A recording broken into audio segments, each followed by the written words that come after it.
Er zitten heel iets minder mensen in de WW. En het verschil met hier is in die opvallend. Het aantal uitkerings is in dat tijdskoft maar meer dan 5% weer omroen.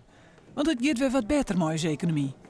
Het is een duidelijke trend. Hè. Wat heel mooi is dat we minder aanvragen zien. Dus er stromen minder mensen in de WW.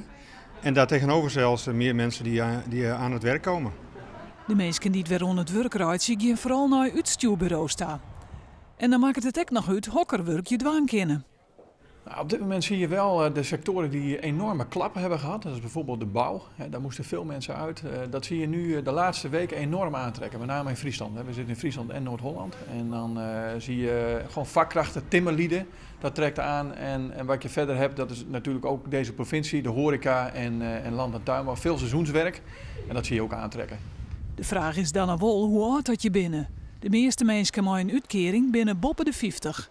En dat had wel invloed op je kansen. Nou, daar moeten we natuurlijk wel eerlijk in zijn dat je ziet dat met name de jongeren hiervan profiteren.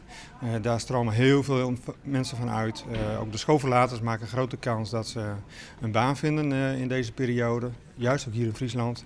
Maar gelukkig ook, we zien ook een trend dat er steeds meer ouderen, ook 50-plussers, aan een baan geholpen worden. En bij het uitstuurbureau verkennen ze dat beeld wel.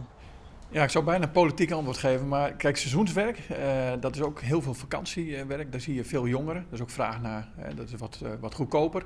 Maar tegelijkertijd, als je kijkt in de bouw, daar wordt echt gevraagd specifiek naar vakkrachten. En daar doet de leeftijd veel minder ertoe. Je wordt alleen beter door ervaring en dan ben je vaak wat ouder.